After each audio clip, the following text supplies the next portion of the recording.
Apologies if the light started bouncing off my large head. That's good. Good. It illuminates me more. Absolutely. I imagine a lot of people have commented that your film seems to prefigure the credit crunch. And also, I suspect a lot of people have been surprised that we have this female heroine in a Jerry Bruckheimer movie, but going back 26 years to Flashdance, that's where it all began, really, isn't it? Yeah, and Coyote Ugly, so, you know, we've made a couple of romantic comedies, Flashdance being the first, of course. Yeah. I mean, would it be fair to say that that was the film that sort of set the ball rolling, set the bar as high as it was for Definitely. You? I mean, Flashdance, when you use success around the world, it was a real surprise hit. It never really opened as a big movie in America, but it just kept playing week after week after week.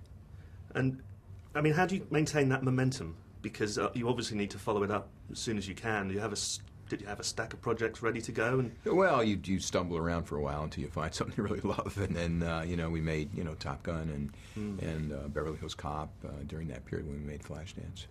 And you're credited with Don for changing the way films were packaged, put together, made, distributed.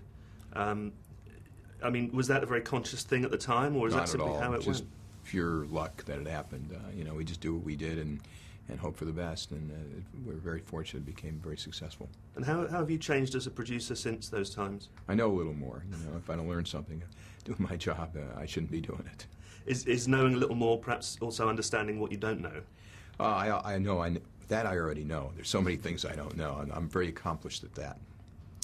The producer also on a movie is often credited with being the most parsimonious person there, in contrast to the spendthriftiness in this film.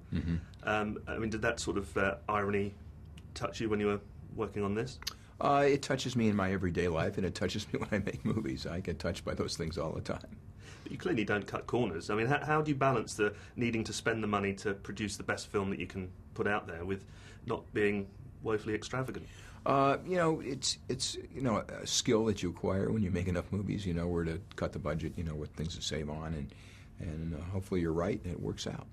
These days, of course, you're working very successfully in television as well as all these movies. Is it possible to describe what a typical week's routine might be for you? Do you keep across all these projects very sort of in a hands-on way, or yeah, you know, I have a staff that alert me to projects that they like, and I'll pick the majority of them that they give to me. They know my taste.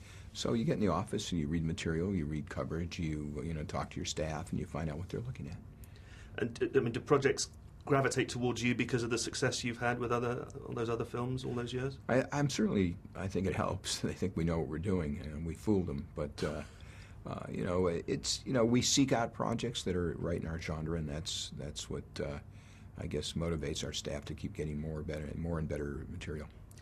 And I mean, through all those years of success, you've seem to have had a great affinity with British talent. You know, with Tony Scott and obviously Hugh Dancy and this, and Ridley yeah. and Prince of Persia coming up. I mean, is there something particular about British actors and technicians that you particularly admire? Well, the actors are really well trained. You know, they're all trained in theater, they're trained in television. They've spent an enormous amount of time working on their craft. Where America, sometimes kids get off the bus and get thrown into movies without no experience. They have to figure it out on their own. So you get a very professional town here in London. And Pinewood and Shepperton just picked up a special BAFTA for their all that they've done for British film over the years. I suppose you must have seen changes there. Oh, definitely. You know, they've been great to me. The British film. We've made Prince of Persia here. I've been here a number of times. Worked on a little bit of King Arthur here, and we you know, look forward to coming back all the time. And working on this, because it does move somewhat away from the typical Jerry Bruckheimer production, was there any nervousness or apprehension on your part as to the day-to-day running of the shoot?